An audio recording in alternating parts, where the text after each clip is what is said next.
internet. Okay, we are back in the kitchen with the good lighting. So today we're going to talk about the downsides of freelance copywriting. Now, this is obviously a good career, right? Like, or else I wouldn't have this channel, right?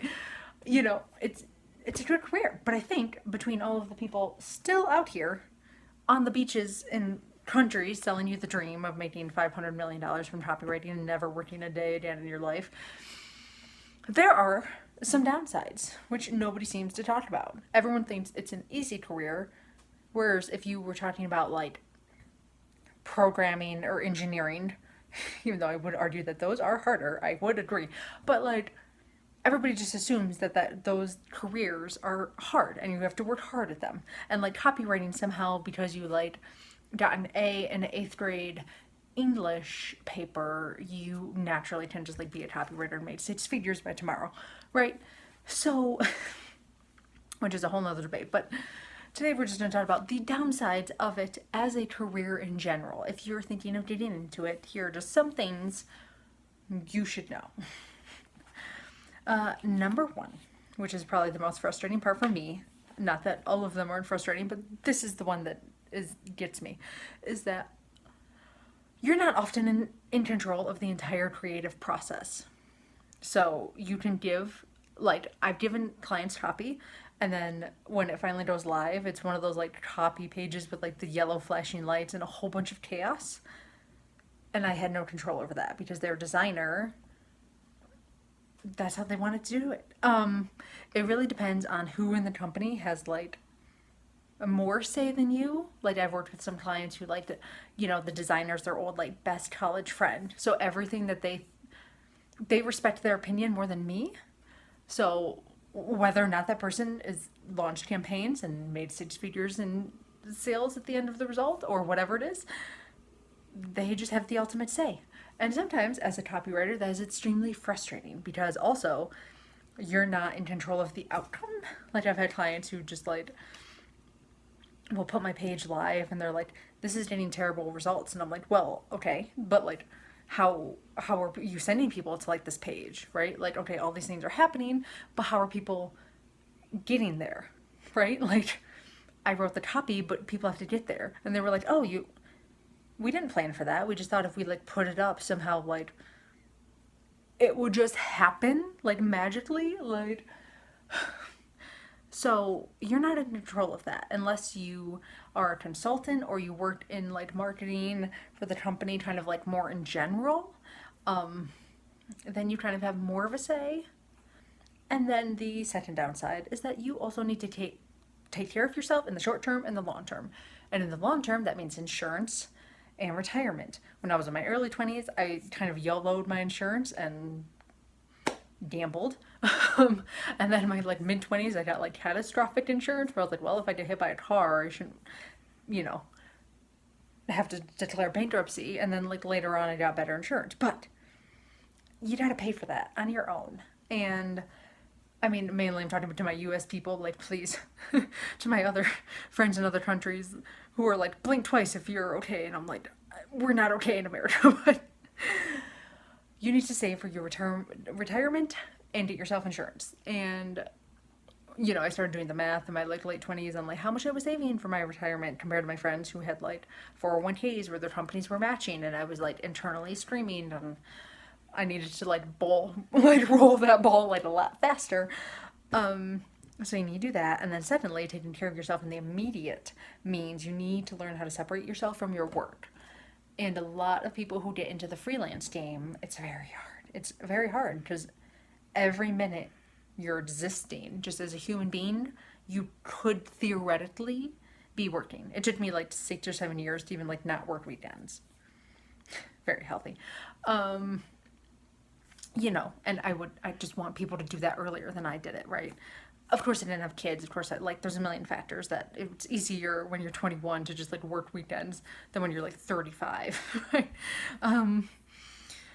But like also on top of that, you don't get holidays. Like none of the federal holidays, take them. I think you should take them, but no one is making you. Like the office isn't closed, so you have no choice but to just like go to a barbecue with your friends. Like you could theoretically work all the time.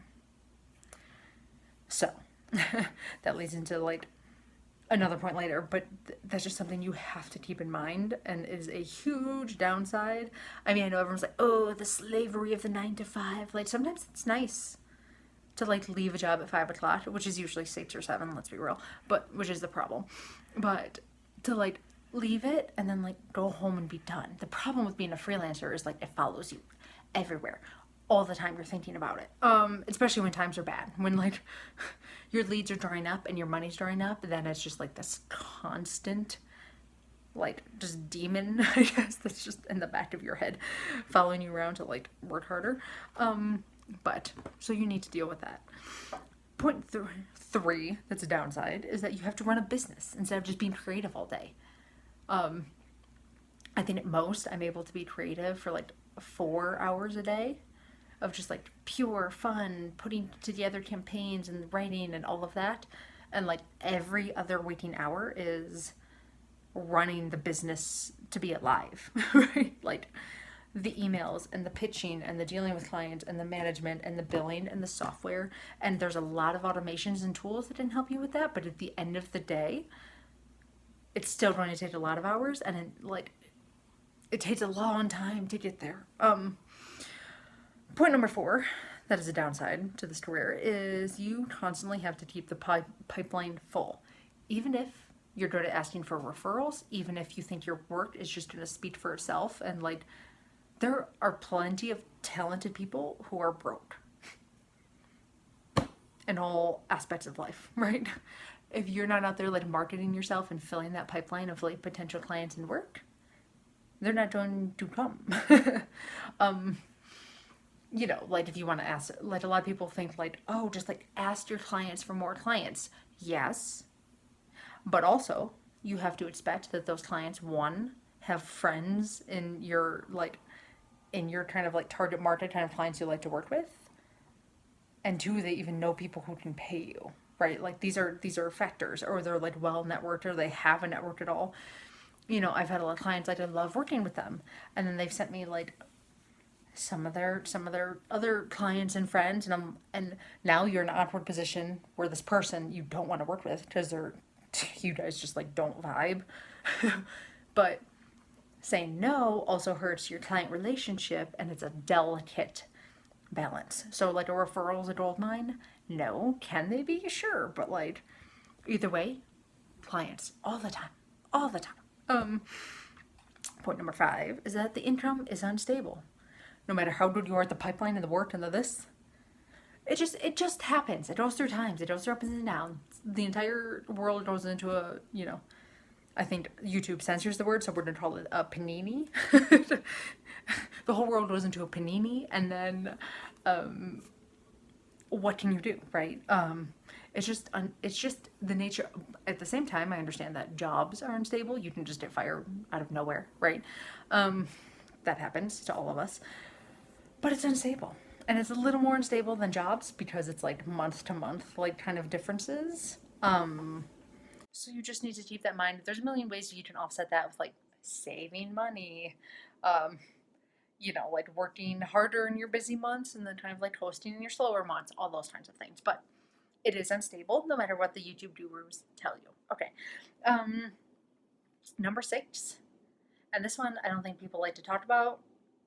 No, I think the problem with number 6 is that people aren't self-aware enough. And number 6 is you need to have incredible self-discipline and like being alone. I don't think people realize how much they're going to be alone as a freelancer, unless you know, like you go work at co-working spaces, but keep in mind those are like hundreds of dollars a month.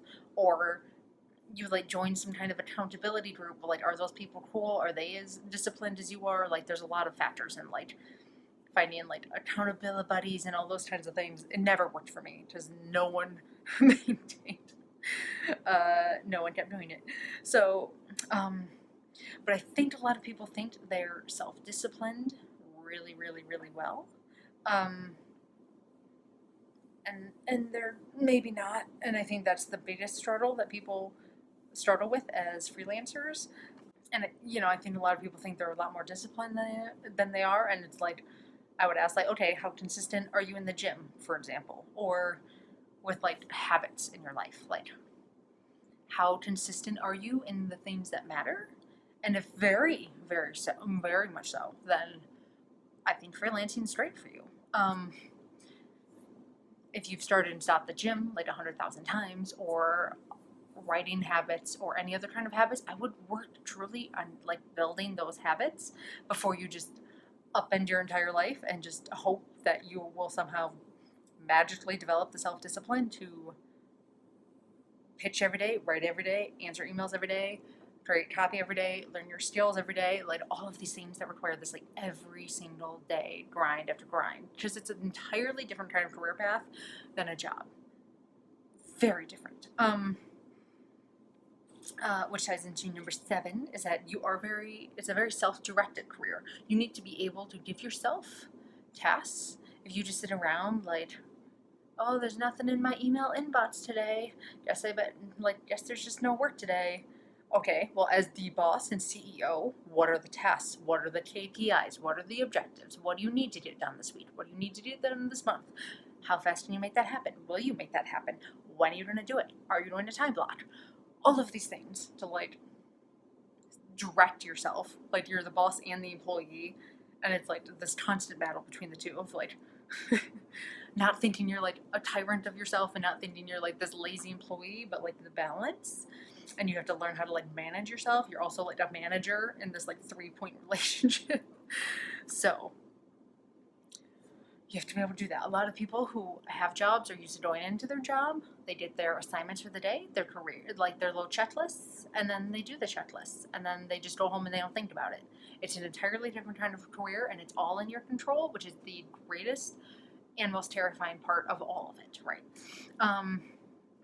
Number 8, if you don't start getting really good, AI is going to take your job. If you still can't write well and you still like, I'm not saying give up now. I'm just saying improve your creativity and your skills as a person who can build like funnels and how like campaigns all work together. Because AI is coming for your job. If you're just like really basic, low level, decent copywriter, like it's a matter of time before the robots just like take all your jobs. I already see clients starting to do it. None of mine because they wouldn't dare, but I just see it more and more because it's cheaper than hiring one of us, unfortunately. And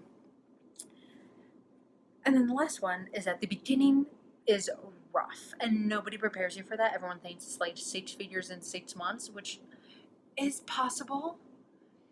But that beginning, when you're like flailing and you don't know who to pitch to and you don't know if you should niche down and which niches and how should I begin and and where are they and like, are my skills good enough, and all these like concerns that people have, which you should just go buy my 30-day ebook on my website.